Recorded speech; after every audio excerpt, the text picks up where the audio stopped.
24 अगस्त है और दिन बुधवार का है। खबर भागलपुर जिले से है। ये ऐसी खबर है जो करीब एक महीने से भागलपुर के कई शहरी क्षेत्र के लोगों को, आम व्यापारियों को सोचने पर मजबूर कर दिया है। गुंडा बैंक में कई दर्जनों लोगों का नाम आया है, जिसमें कई लोगों के यहाँ इनकम टैक्स की टीम छापामारी सुबह से कर रही है। हरिओम लक्ष्मी नारायण, पिता का नाम मटरूमल। मटरूमल के बारे में आप बात कीजिए। 20 साल पहले, 22 साल पहले भागलपुर इतिहास के पीछे चले जाइए तो समान तरीके से सोनापट्टी में एक छोटी सी दुकान से अपना परिवार का जीवन, अपने 6 पुत्रों का जीवन चलाता था। मटरूमल को 6 पुत्र थे। अब मटरूमल के पुत्र का ही नाम हरिओम है और लक्ष्मी नारायण भी उसके पुत्र का नाम है। 6 पुत्र में से बताया जाता है 2 पुत्र अब इस दुनिया में नहीं है। 2 पुत्र का इंतकाल हो गया। मटरूमल जी भी इस दुनिया में नहीं है, लेकिन मटरूमल जी की समाज में, मारवाड़ी समुदाय के समाज में, संत समाज के में, सुनारों में एक अपनी प्रतिष्ठा थी समाज में। सोनापट्टी भागलपुर का नामचीन इलाका है, स्वर्ण बाजार, सोने का बाजार। लेकिन जब से हरिओम लक्ष्मी नारायण का पुत्र राजेश वर्मा, हरिओम को 4 पुत्र है। पहला पुत्र आप आ जाइए विष्णु, फिर राजेश, फिर विशाल, फिर सूरज। किसी को नेता बनने की चाहत नहीं थी, लेकिन पता नहीं राजेश वर्मा के मन में क्या आ गया। पहली बार एक एग्जाम देने के दौरान बांका में एक मामले में राजेश वर्मा का नाम एक जांच में आया था, लेकिन पुलिस ने राजेश वर्मा को बांका के उस मामले में क्लीन चिट दे दिया। फिर राजेश वर्मा को उनके पिताजी पढ़ने के लिए बाहर भेज देते हैं। हरिओम लक्ष्मी नारायण को, हरिओम वर्मा को ये मालूम पड़ जाता है कि राजेश कुछ बड़ी उड़ान उड़ने के चक्कर में है, तो अपने पुत्र को बाहर पढ़ने के लिए भेज देता है। लेकिन राजेश के मन में तमन्ना थी, उसे भी हवाई जहाज की तरह उड़ना है। शहर के बाहर, देश के बाहर कोने में राजेश वर्मा का नाम हो। वह नहीं चाहता था कि एक शांत व्यापारी की तरह अपना जिंदगी जिए। तो राजेश वर्मा धीरे धीरे राजनीतिक लोगों से मिलने लगा, कुछ सफेदपोश लोगों से मिलने लगा, कुछ जमीन खरीद बिक्री वाले लोगों से मिलने लगा। राजेश वर्मा अचानक मेड क्षेत्रीय धर्मशाला है चुनिहारी टोला में, और वहां से वह एक क्षेत्रीय धर्मशाला है, उस समाज से वह चुनाव लड़ता है अध्यक्ष पद के लिए। और पहली बार मेड क्षेत्रीय धर्मशाला की संस्था से अध्यक्ष पद के लिए वह चुनाव जीत जाता है। राजेश वर्मा का मनोबल ऊंचा हो जाता है। पहली जीत उसे लगता है कि मुझे उस मुकाम पर पहुंचा दी है जहां देश के बड़े बड़े नेता बैठते होंगे। फिर राजेश वर्मा कहां रुकने वाले थे, उनकी चाहत हो गई कि वह बीजेपी से टिकट लें या अन्य किसी पार्टी से टिकट लें। तो हार जीतने के बाद, काफी कोशिश करने के बाद उनको लोजपा से टिकट मिलती है। भागलपुर विधानसभा के वो उम्मीदवार बनाए जाते हैं। सम्मानित वोट मिलता है, 10,000 कुछ, 11,000 कुछ वोट मिलता है। बताया जाता है कि बीजेपी के उम्मीदवार 1,000 कुछ वोट से रोहित पांडे हार गए थे और अजीत शर्मा 1,000 कुछ वोट से जीत गए थे। अजीत शर्मा तीसरी बार विधायक जीते और अभी विधायक दल के नेता हैं, कांग्रेस पार्टी से हैं। तो कई लोगों का मानना रहा कि राजेश वर्मा बीजेपी के हार का कारण बने। मारवाड़ी समुदाय से आते हैं, सुनार जाति से आते हैं।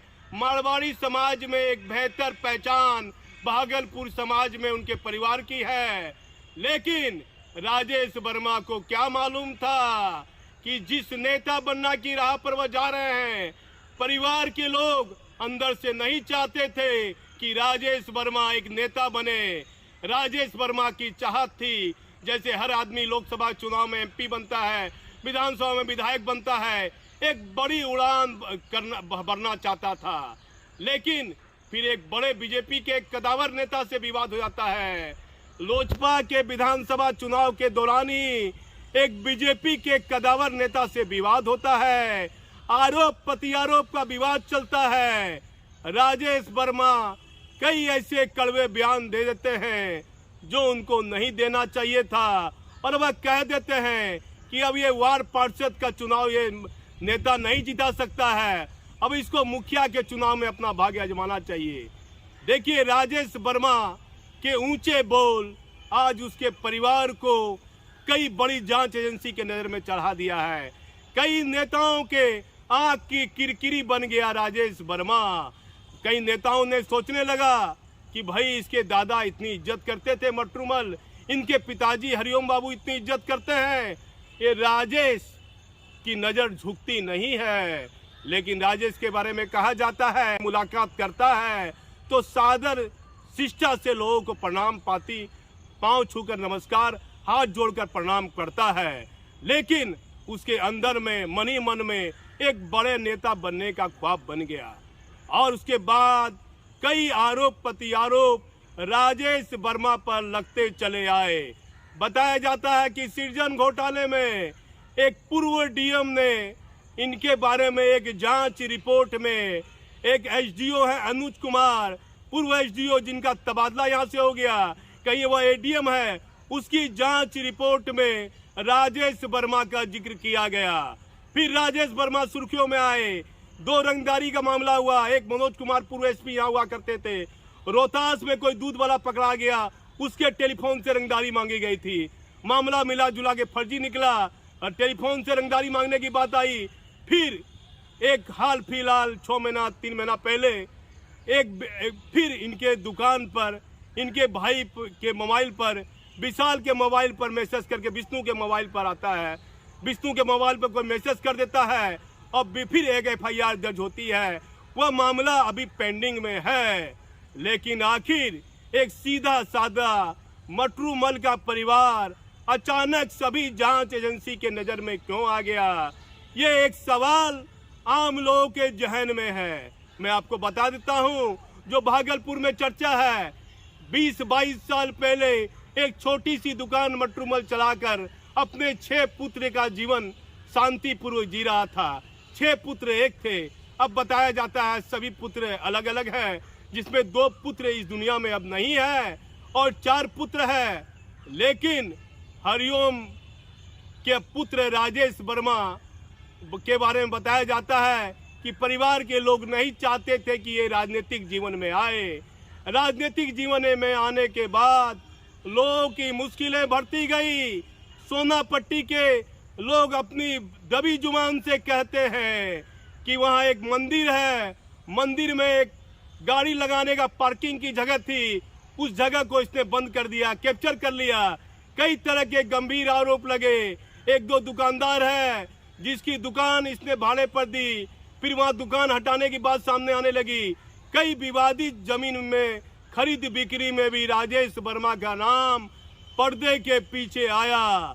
यदि मालवाड़ी समुदाय की बात माने तो इस शहर में एक से एक पैसे वाले हैं, लेकिन राजेश वर्मा को चेहरे पर कहीं न कहीं, ये हमारा कहना नहीं है, शहर में चर्चा है कि राजेश वर्मा के दादा को अहंकार नहीं था, पिता को भी वैसा अहंकार नहीं था, परिवार में किसी भी फैमिली को अहंकार नहीं था। लेकिन राजेश को एक बड़ी उड़ान उड़नी थी, तो इनकम टैक्स की टीम छापामारी कर रही है। जो आरोप लगे हैं राजेश वर्मा पर, हाई कोर्ट के आदेश के बाद एक एडीजी जिसका नाम कमल किशोर सिंह है, उसके आदेश के बाद भागलपुर एसपी ने जोगसर ओपी के थाना प्रभारी को उस पर लगे जांच की आदेश दिया है। मामला तब और सुर्खियों में आ गया। तब कई एक बड़े अखबार ने लिख दिया कि जांच के दौरान राजेश वर्मा निर्दोष पाए गए। पुलिस मुख्यालय में तैनात कई वरीय अधिकारी को इस खबर पर बड़ा तकलीफ हुआ कि भाई हाईकोर्ट का आदेश है और एडीजी का आदेश है, थानेदार कैसे बयान दे रहा है कि ये निर्दोष है। 2 थानेदार ने आदेश बयान दे दिया अखबार में कि इन लोग पर कोई जांच में कोई मामला नहीं आया है, ये निर्दोष है। राजेश वर्मा अपने फेसबुक पर लिख देता है, सच को आंच क्या, राजेश वर्मा ने लिख दिया। वह कटिंग सोशल मीडिया में वायरल होती चली गई। मामला पुलिस हेडक्वार्टर तक गया वरीय अधिकारी को ये बातें बुरी लगी, फिर एक आदेश जारी कर दिया एडीजी ने कि ये हाई कोर्ट का आदेश है और एडीजी का आदेश है। आखिर वह कौन दो थानेदार है जो विजय यादव और राजेश वर्मा के बारे में बयान दे दिया है कि इनके खिलाफ कोई पुख्ता साक्ष्य नहीं है। दोनों थानेदार के खिलाफ में भागलपुर के एसएसपी बाबूराम और डीआईजी विवेकानंद ने जांच के आदेश दिए हैं। जांच के बाद सिटी एसपी एएसपी सुमन आर्या की रिपोर्ट के बाद उन पर कार्रवाई हो सकती है, उनको सस्पेंड किया जा सकता है। मामला हाईकोर्ट से जुड़ा है, लेकिन राजेश वर्मा के कारण लोग कहते हैं उसका परिवार कई बड़ी जांच एजेंसी के दायरे में आ गया। उसे क्या मालूम कि जिस बीजेपी के कदावर नेता से उसके मतभेद चुनाव के दौरान हुए हैं वह ताकतवर है, बलशाली है और केंद्र में बैठे बीजेपी के बड़े नेताओं से उसके मधुर संबंध है। राजेश वर्मा को इन बातों से वह बेफिक्र था और बचपने पर बचपना करता चला गया। उम्र होगी, असली गलती 70 से 80 साल की वृद्ध व्यक्ति की तरह करने लगा। राजेश वर्मा को क्या मालूम था कि यहाँ एक से एक कदावर नेता के आग की किरकिरी राजेश वर्मा बन गया है। हमारा राजेश से कोई मतभेद नहीं है, लेकिन पूरे दिन भर जब से ये आदेश 1 महीना से हुआ है, राजेश वर्मा के परिवार के बारे में, उसके बारे में तरह तरह की लोग बात करते हुए दिख रहे हैं। एक प्रतिष्ठित परिवार से राजेश वर्मा आता है। हमारी पूरी खबर पर आप बने रहिएगा, हम आपको आगे और ताजा पूरी जानकारी देते रहेंगे। हमारी राजेश वर्मा की प्रतिष्ठा का आनंद करना हमारा काम नहीं था।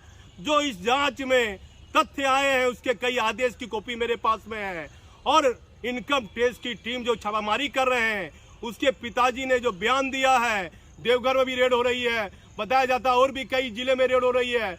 बिहार में कई महत्वपूर्ण स्थानों पर राजेश वर्मा के यहाँ छापामारी इनकम टैक्स की चल रही है और बड़ी बड़ी जांच एजेंसी की नजर है। मैं भागलपुर से दीपक नौरंगी। कितनी जगह पे ठिकाने पे?